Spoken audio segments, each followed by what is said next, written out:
Bhojpuri actress Isha Gupta इन दिनों अपनी latest photo से खूब सुर्खियां बिटोर गई हैं। बता दें कि ईशा फिलहाल गोवा में छुट्टियां मना रही हैं और यहां के बीच से उन्होंने अपनी कुछ सेक्सी और ग्लैमरस फोटो इंस्टाग्राम पर शेयर की है।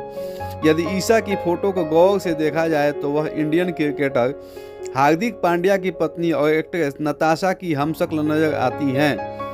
कई बार सोशल मीडिया फैंस ईशा की फोटो देखकर कंफ्यूज हुए हैं और उन्हें नताशा समझ बैठे हैं। वैसे आपको बता दें कि ईशा अपनी हॉट और कातिलाना अदाओं के लिए काफ़ी फेमस हैं। नताशा जैसी दिखने वाली ईशा गुप्ता अक्सर अपने सीजलिंग लुक की वजह से चर्चा में रहती हैं। उनके इंस्टाग्राम पर नज़र डालें तो उनकी ढेर सारी बोल्ड फोटोज देखने को मिलेंगी। ईशा गुप्ता भोजपुरी फिल्म इंडस्ट्री में अपने लुक और टोन फिगर के लिए जानी जाती हैं। वह पहली बार रितेश पांडे के साथ गाना 18+ में नजर आई थी। ईशा गुप्ता हिमाचल प्रदेश की रहने वाली हैं।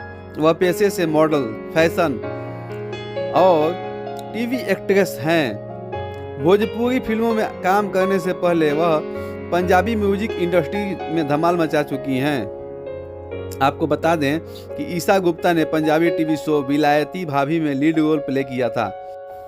तो दोस्तों, आप लोगों को ये वीडियो कैसा लगा कमेंट बॉक्स में मुझे जरूर बताएं और मेरे चैनल को सब्सक्राइब और लाइक जरूर करें दोस्तों। जय हिंद।